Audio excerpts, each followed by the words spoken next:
Do you spend hours in your head thinking about something that happened, could have happened, or might happen? Do you ask others what to do so you don't make a mistake? Welcome to the Playing It Safe podcast. I am Dr. Z, your host. I am a clinical psychologist, an author, and a person that is super passionate about sharing with you science-based skills to overcome any type of fear-based struggles. Who doesn't experience fear? Who doesn't play it safe? In this show, we will discuss how fear-based reactions happen in day-to-day life, how playing it safe behaviors look like, sound like, and feel like, how you can put into action solid tips from behavioral science to get unstuck from worries, fears, obsessions, and anxieties, and how you can start doing what works, what matters, and what you care about.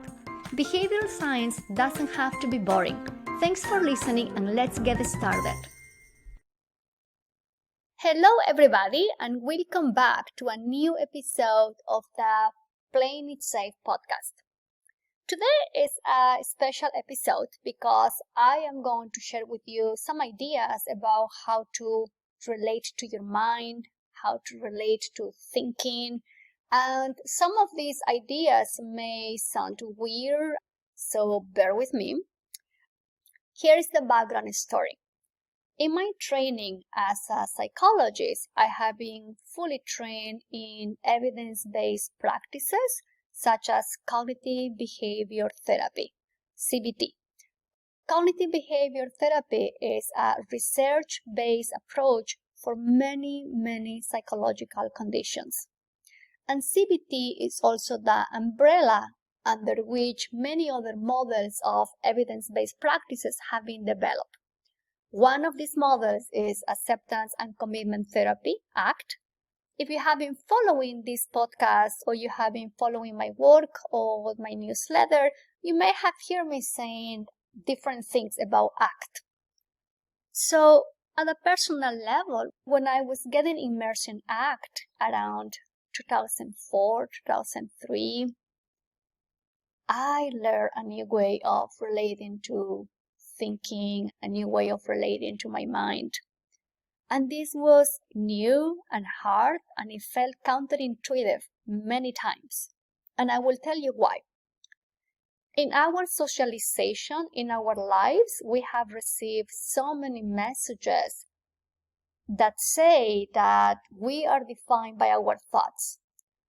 In fact, it was Descartes who said, "I think, therefore I am." And that sounds really cool then. But reality is that times have changed. And what we know these days is that our mind has a life on its own and it doesn't stop. I didn't know that until I learned acceptance and commitment skills. And I really had to step back hundreds of times, thousands of times, and check how I was relating to my own thinking. At the beginning, it was really hard, and of course, many times it's still hard. But what I can tell you is that I think the idea that we can develop a new relationship with our mind has been liberating in so many ways. Because these days, when I have any types of thoughts that are annoying, that are hard, that are painful, instead of being consumed by them, I have learned to step back, watch them, see them, and ask myself how I want to respond to that thought. You see, these days, that skill of stepping back and watching my own thinking is second nature. But 20 years ago, 30 years ago, that wasn't the case. Because I took my mind too seriously, and I became a prisoner of my own mind. So in this episode, I am sharing with you tiny tips for you to consider if you want to develop a new relationship with your mind. And just to clarify, I am not saying that thinking is bad. I am not saying that using different types of thinking strategies is absolutely wrong. That's not the case. But what I am saying is that if we take every single thought as the absolute truth, If we keep using over and over all types of thinking strategies to manage our own struggles, that's a different story. And that's why I think learning to develop a new relationship with our mind, even though when our mind is criticizing, judging us, and being harsh, is very important to live the lives that we want to live and to be the people we want to be. So bear with me. This is a very short episode. I hope you find it useful, and if you have any questions about it, by all means, please send me an email. Okay, let's go into the episode. Every day you wake up, your mind wakes up too. And when your mind wakes up, it takes you quickly into places you may not want to go. Worries about the future, fears about things going wrong. Sometimes your mind may take you into places you want to go, like dreams, fantasies, vacations you want to take, movies you want to watch, books you want to read. Our minds are coming up with all types of thoughts, dreams, hypotheses, theories, analysis, cause-effect relationships all the time, non-stopping and without taking any breaks. When our minds come with fun thoughts, fun images, fun memories, it's fine. We are okay with having them.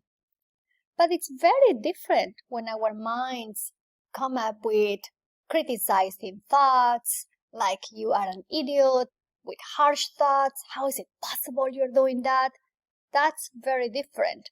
But reality is that every time that something could go wrong, every time that there is a chance that we will make a fool of ourselves or that someone is going to reject us, our mind anticipates those situations.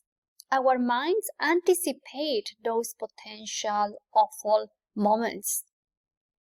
It's like our mind is checking constantly what could possibly go wrong. And because the mind is constantly checking what could go south, what could be bad, of course it's going to tell us all types of things to make sure we don't say the wrong thing, to make sure that we don't act in the wrong way, to make sure that no one makes fun of us.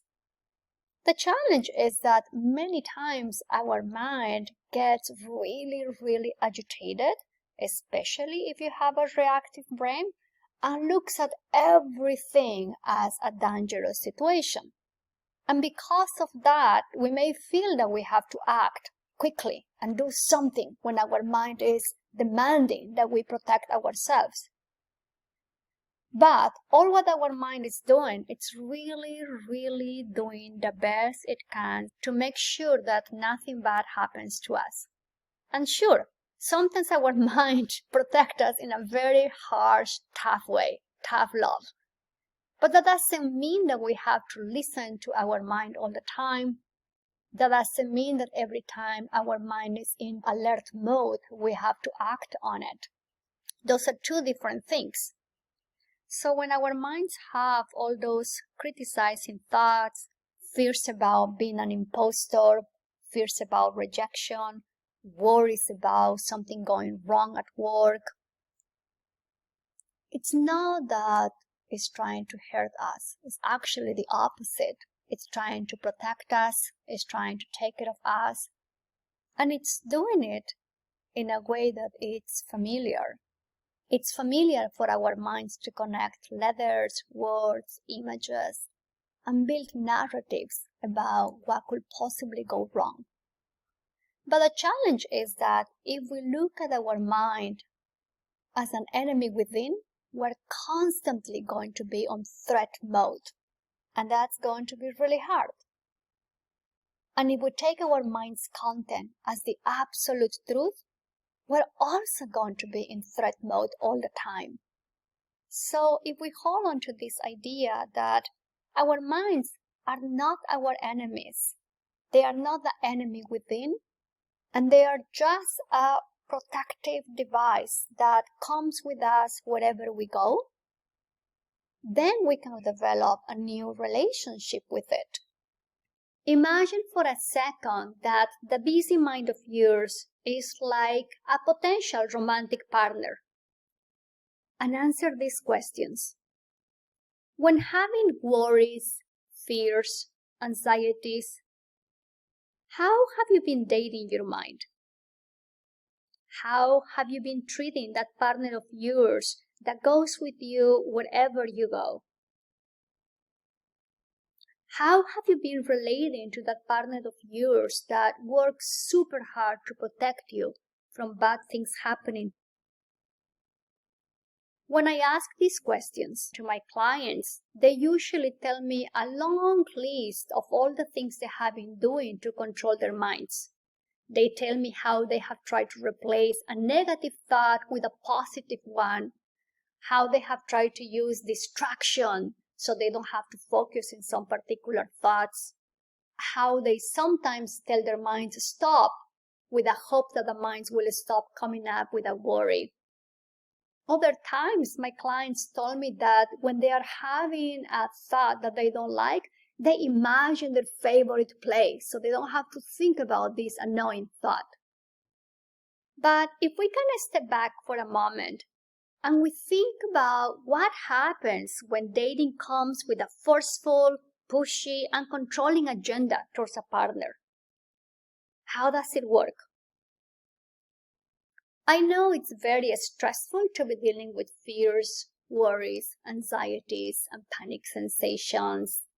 It's really scary to think of things going wrong. It's really hard to stop thinking about the past. The challenge is that trying to control your mind or trying to control your partner most of the times is not going to have good outcomes for you. What about developing a new dating relationship with your mind? What about cultivating a nurturing, caring, and gentle relationship with that overprotective friend of yours? I am not asking you to love or approve or even like all types of thoughts that your mind comes up with. I am not suggesting either that you don't do anything about those uncomfortable thoughts that come your way. But I am suggesting that instead of fighting your mind and trying to control and push down all the stuff that comes up with, you learn to step back and you learn to take your mind for what it is, an overprotective friend of yours, a content generating machine that is coming up with all types of content all the time, up and down, left and right. A pattern making machine that is coming up with patterns of behaving, patterns of thinking, patterns of understanding your sensations. But I can tell you that even though it feels impossible, our minds are coachable, shapeable, and trainable. And I am going to share with you micro skills that you can use right away so you can start dating your mind as it is, as it comes, with all the sweet, ugly, and good stuff included. Here's the first tip. Let your mind do its own minding. Given that your mind and my mind come up with all types of content all the time, and they never stop, they never take vacations, they never take holidays, do you really think that all the content that our minds come up with is 100% true, accurate, and reasonably all the time? Nobody's mind has the absolute truth all the time.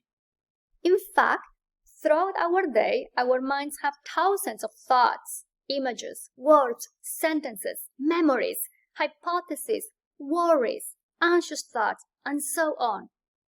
And when I say thousands of, I mean it, thousands of. There are really thousands of thoughts coming up in our minds all the time. Sometimes our minds come up with very helpful content. For example, when thinking of this podcast, I was thinking of different ways to convey some of this information, the length of the episodes, the type of setting I will need for it. So all that content that my mind came up with was very helpful. But other times, our mind comes up with content that is not very helpful. And we spend a lot of time in our head, dwelling and dwelling instead of living our lives. Do you relate to that? How often we spend a lot of time searching for information so we can make the best decision? How many times we spend hours worrying about something that could possibly go wrong? How often we spend hours in our head thinking and sometimes confusing thinking with reality. So here's my tip. Given that the mind is constantly going on and on and on, every time your mind comes up with an avalanche of fearful thoughts, doubts, obsessions, worries, see if you can acknowledge that your mind is working super hard to protect you. Like an overprotective friend, like a content generating machine. And instead of pushing all those thoughts down or trying to replace them or trying to get rid of them, see if you can tell your mind, thank you, mind. Thank you, overprotective friend of mine. Thank you, reactive brain. And just to clarify, practicing this tip won't make your worries, doubts, anxious thoughts go away. But it will help you to build the skill of choosing when to respond to those thoughts that show up in your mind and when to let them go and move on with your life. Here is another tip to develop a caring and nurturing relationship with your mind. Get out of the content of your mind. So let me ask you a question. When was the last time that you were chatting with your friend and your friend is sharing a story or is telling you about a movie, and then you realize that you are listening to your friend, but you don't have a clue what your friend is saying? Or when was the last time when you were driving and you ended up at a restaurant that you like? Or when was the last time that you were watching a movie and you forgot that you had a conference call for work? So chances are that all of us will experience one of those situations at some point. And in those moments, we are so consumed and engaged and absorbed with all the stuff that our mind is coming up with. But learning to date your mind means that you need to learn to differentiate and recognize when it's useful, helpful, and important to get absorbed in it, and when it's not. So if you look back at the last month, for example, see if you can recall all the times in which you were fully engaged with the content that was floating in your mind and it was helpful to you. Sometimes when we care about a project, we are thinking about this project, right? Actually, that happens to me when I'm writing a book. I am thinking a lot about the metaphor I am going to use, the story I'm going to share. But in those moments, that is super helpful. So sometimes it's very helpful to be present with our minds. But other times it can be really tricky. So when you're feeling stress, when you're feeling scared, when you're feeling fearful, when you are having panic sensations, when you are dealing with obsessions, it's important to remember that your mind is going to work super hard and it may take you into the past or into the future. But the challenge is that if you engage in any of those thoughts, all the discomfort you're struggling with is going to last longer than it's supposed to last. So the irony here is that even though your mind is coming up with all types of very interesting content, it's really up to you to distinguish when you engage into that content and when you don't. What about imagining that your mind, the content generating machine of your mind, is like a chessboard? And every thought, image, memory, judgment, hypothesis, dream that your mind comes up with is like a piece on the chessboard. But a chessboard is neither good or bad. It just is. Now imagine that all those worries, fears, obsessions that your mind comes up with are like the pieces of the chessboard that you can watch, see, observe, and notice. Here is another tip for you, so you can get better and better at dating your mind. Stay in the moment and not in your head. What do I mean by that? If you remember when you woke up this morning, what did your mind do? I know for me, when I woke up this morning, my mind had quickly a list of the things that I need to do, the bike ride I want to take, the book I want to read, the grocery shopping I need to do. So my mind didn't stop. It kept coming on and on with all the things that I need to do. What about your mind? The reason why I ask about it is because, as you have heard me saying over and over, our minds don't stop. They are constantly coming up with all types of things, right? But what happens when we engage with all the stuff that our mind comes up with? What happens when we listen to every single thought that shows up in our mind? It's really hard to be present. It's really hard to stay present with the things that happen in front of us. So I think staying in the moment can be very challenging, given that our minds never stop. But it's also extra challenging when you are dealing with fearful thoughts, when your mind is coming up with worries, when your mind is coming up with sticky thoughts. It's really hard to let the mind be in the background with all the noise that it comes up with and be present with what's happening in front of you. The challenge is that if you continue to stay in your head 24 hours 7, you won't get things done. And not only you won't get things done, you won't be the person you want to be. You won't have a chance to cultivate the relationships you want to cultivate. That's why learning to create a new relationship with your mind means learning to let all types of thoughts come and go without getting hooked on them. So here is my mini tip for you. When a worry thought shows up and you have a strong urge to get lost in your mind, that's the time for you to do the best you can to bring yourself back to the now, to the present, to what's happening in front of you. So the first thing to do is to pause, to take 5 deep, slow breaths, to focus on the rise and fall of your ribcage, to notice the sensations of the air as it flows in and out of your body, and do your best to switch the focus of your attention to your surroundings.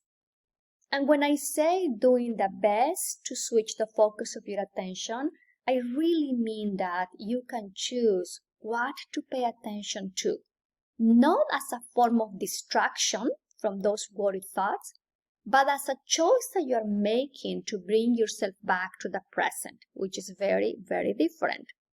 If you decide to focus on the present and to notice your surroundings, you can name 5 things you see, you can name 4 things you hear, you can name 3 things you smell, you can even try to touch 2 things and describe them to yourself, and you can even move your tongue to notice any taste in your mouth. If you are in a conversation and your mind is going on and on and on, and you want to bring yourself back to the conversation, you can take a deep breath and put all your effort into focusing what the person is saying. You can notice how they move their lips, their pitch, their tone of voice, and so on. Whether you live in Europe, Asia, South America, Central America, Oceania, our minds don't stop. They keep coming blah, blah, blah, blah, blah, chop, chop, chop, chop, chop, yup, yup, yup, yup, yup. You have heard me saying that over and over, so this is just a reminder of what the mind does, because sometimes we forget. And just to clarify, thinking by itself is a natural ability of our mind. The challenge is when we over-identify with our thoughts, when we over-identify with thinking. So I hope this episode gives you an idea of how you can develop a new relationship with your mind and why it's important to do so. So after this episode, you can do your best to thank your mind for the content that it comes up with. You can do your best to get out of the content of those thoughts and just watch them, see them. And you can do your best to stay in the moment and not in your head. As I say at the beginning of this episode, some of these ideas, skills may be familiar to you, maybe they are not familiar to you, but I invite you to try them and see how they work in your day-to-day life. See you next week. Thanks for listening. If you like this episode, I will very much appreciate it if you will subscribe and share this podcast with your friends. And if you're feeling extra generous, I welcome a review on Apple Podcasts. Show notes of this episode are in the website playingitsafe.zone. Make sure to subscribe to my newsletter so you can receive more tips to stop all types of unworkable playing it safe actions. See you soon!